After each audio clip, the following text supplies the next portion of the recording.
আরও দরপতনের মধ্য দিয়ে ভারতীয় মুদ্রার মান প্রতি মার্কিন ডলারের বিপরীতে ৮৬.২ রুপিতে ঠেকেছে। এই পতনে এখন রুপির মান ইতিহাসের সর্বনিম্ন পর্যায়ে বলে জানাচ্ছে দেশটির বিভিন্ন গণমাধ্যম।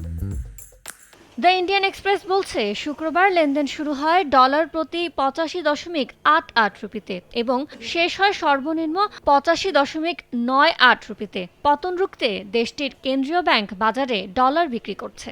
ডোনাল্ড ট্রাম্প মার্কিন প্রেসিডেন্ট নির্বাচিত হওয়ার পর আন্তর্জাতিক বাজারে ডলারের দাম বাড়ছে, বন্ডের বিপরীতে পাওয়া যাচ্ছে অতিরিক্ত মুনাফা। এসব কারণে দুর্বল হচ্ছে রুপির মান। এছাড়া বিদেশি বিনিয়োগকারীদের পুঁজিবাজারে শেয়ার বিক্রি করে দেওয়াও বড় কারণ বলে জানানো হয়েছে।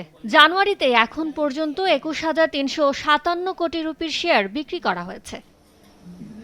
শুক্রবার ভারতীয় কেন্দ্রীয় bank reserve bank of India জানিয়েছে, ৩ জানুয়ারি শেষ হওয়া সপ্তাহে ভারতের বৈদেশিক মুদ্রার রিজার্ভ ৫.৬৯৩ বিলিয়ন ডলার কমে ৬৩.৫৮৫ বিলিয়ন ডলারে নেমে এসেছে। ইয়ানুর শিফাত, সময় সংবাদ।